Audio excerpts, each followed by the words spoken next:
Hi అండి. హెల్తీగా weight loss అవ్వాలనుకునే వాళ్ళు తీసుకునే ప్రతి మీల్లో అన్ని న్యూట్రియంట్స్ ఉండేలా చూసుకోవాలి.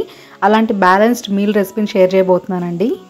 మనం తినే ఆహారం ఆరోగ్యాన్ని ఇవ్వాలంటే యూస్ చేసే ఇంగ్రీడియంట్స్తో పాటుగా అవి వేసి వండే వంట పాత్ర కూడా చాలా ఇంపార్టెంట్ అండి. నాన్ స్టిక్ పాత్రలు మాత్రం అస్సలు వాడకండి. అలాగే రిఫైన్డ్ ఆయిల్స్ కూడా వాడకండి. కోల్డ్ ప్రెస్డ్ ఆయిల్స్ యూస్ చేయండి. నేనైతే ఇక్కడ 1 స్పూన్ కోకోనట్ ఆయిల్ వేసుకున్నానండి. దాంట్లో నేను 1 స్పూన్ నువ్వులు వేస్తున్నాను. యాజ్ పర్ ఆయుర్వేద నువ్వులు వాతాన్ని తగ్గిస్తాయండి. మనకు ఒకవేళ ఎవరైనా యాంగ్జైటీతో కానీ డిప్రెషన్తో కానీ కొంచెం మెంటల్ ఇష్యూస్తో కనుక సఫర్ అవుతుంటే డైలీ డైట్లో 1 స్పూన్ నువ్వులు చేర్చుకొని చూడండి. కొద్ది రోజుల్లోనే మీరు డిఫరెన్స్ చూస్తారు. నా ఎక్స్పీరియన్స్తో నేను చెప్తున్నానండి. నువ్వులు కాస్త వేగిన తర్వాత చిన్నగా కట్ చేసి పెట్టుకున్న వెల్లుల్లిపాయ ముక్కలు, ఉల్లిపాయ ముక్కలు వేసుకొని ఒక 2 మినిట్స్ సాటే చేసుకోవాలండి. చాలామంది ఆయుర్వేద అంటే సాత్విక్ డైట్ అనుకుంటారు. సాత్విక్ డైట్ డిఫరెంట్ అండి, ఆయుర్వేద డైట్ డిఫరెంట్. సాత్విక్ డైట్లో వచ్చేసి వెల్లుల్లిని అవాయిడ్ చేస్తారు, ఇది తామసిక ఆహారం అని చెప్పి. ఆయుర్వేదాలో అలాంటి ఫుడ్ని ఎలిమినేట్ చేసే డైట్ కాదండి. ప్రతి ఫుడ్కి దాని యొక్క ప్రాముఖ్యతని చెప్తూ మనల్ని ఎలా తినాలో నేర్పించే డైట్ అనమాట ఆయుర్వేద అంటే. వెల్లుల్లి కొద్దిగా వేగిన తర్వాత ఒక మంచి వాసన రావడం స్టార్ట్ అవుతుంది. అప్పుడు దీంట్లో నేను 1 కప్పు కట్ చేసి పెట్టుకున్న red and yellow bell pepper ముక్కలు వేసేసాను. ఇవి కూడా ఒక 2 నిమిషాలు సాటే చేస్తే సరిపోతుందండి. క్యాప్సికమ్ త్వరగానే కుక్ అయిపోతుంది.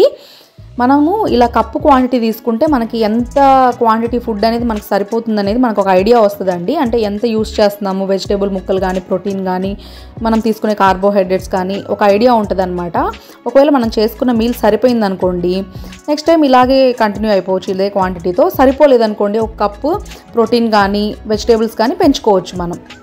సో ఇక్కడ నేను ప్రోటీన్ కోసం 1 కప్పు ఉడికించుకున్న శనగలను యూస్ చేశానండి. దాంతోపాటుగా 1 స్పూన్ సాల్ట్ కూడా వేశాను. ఇవన్నీ కూడా ఒక 2 నిమిషాలు సాటే చేసేసుకోవాలి. ఆల్రెడీ ఉడికించిన శనగలే కాబట్టి 2 నిమిషాలు వేగితే సరిపోతుంది అనమాట. అలాగే మనం యూస్ చేసే సాల్ట్స్ కూడా చాలా ఇంపార్టెంట్ అండి. టేబుల్ సాల్ట్స్ అవాయిడ్ చేయండి.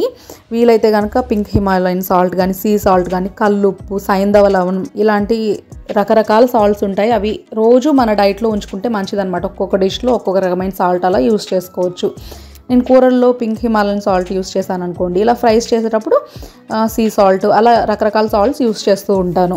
మనం ఫుడ్ మీద ఇన్వెస్ట్ చేసే ప్రతి రూపాయి కూడా ఫ్యూచర్లో మన హెల్త్ ప్రాబ్లమ్స్కి డబ్బులు ఖర్చు పెట్టకుండా కాపాడుతుందండి. అంటే మన హెల్తే వెల్త్ కదండి. సో ఫుడ్ విషయంలో ఖర్చు పెట్టడానికి వెనకాడకండి. మంచి క్వాలిటీ ఫుడ్ తీసుకుంటే మనం హెల్తీగా ఉంటాము.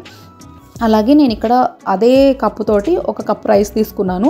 ఇది ఒక 2 పిడికిళ్ళు ఉంటుంది అంతేనండి. మనం మేము పెట్టక్కర్లేదు. జస్ట్ లూజ్ రైస్ని 1 కప్లో వేసేసి ఈ ఫ్రైలో వేసేసి జస్ట్ అలా 2 నిమిషాలు కలిపేసిన తర్వాత ఈ రెసిపీకి స్టార్ ఇంగ్రీడియంట్ ఈ పొడే అండి. కరివేపాకు పొడి ఒక 2 స్పూన్లు వేస్తున్నాను.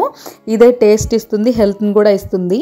మీరు గమనించినట్లయితే మన అమ్మమ్మ నానమ్మ వాళ్ళ ఇళ్ళల్లో ఎప్పుడూ ఇలాంటి పొడులు చేసి పెట్టుకునే వాళ్ళు. అలాగే పచ్చళ్ళు కూడా, అవన్నీ కూడా హెల్త్కి ఎంతో మంచిదండి. ఎందుకంటే ఇవన్నీ ఏమేసి చేస్తారండి, స్పైసెస్.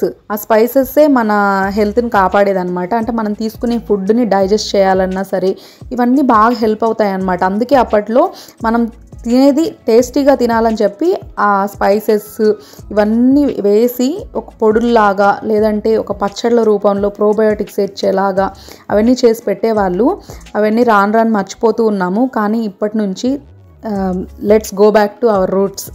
సో ఆ పొడిని ఒక 2 స్పూన్లు వేసేసి కలపగానే ఒక మంచి స్మెల్ వస్తుందండి. అసలు ఇంకా మనము ఇది డైట్ మీలా లేదంటే చీట్ మీలా అనేది మనకే అర్థం కాదు. సో ఇలా మనం హెల్తీగా వండుకొని తింటూ బ్యాలెన్స్డ్ మీల్ తింటూ వెయిట్ లాస్ అవుదాము. అది సస్టైనబుల్ వెయిట్ లాస్ డైట్ అండి. మనం ఒక లైఫ్ స్టైల్ లాగా మార్చుకోవాలి మన డైట్ని. అంతేగాని ఒక 4 రోజులు చేసి వదిలేసేదిలా ఉండకూడదు. ఈ రెసిపీ మీరు కూడా ట్రై చేసి మీ ఫీడ్బ్యాక్ని నాతో షేర్ చేసుకోవడం మాత్రం మర్చిపోకండి. మళ్ళీ ఇంకొక వీడియోలో కలుద్దాం. Bye, take care.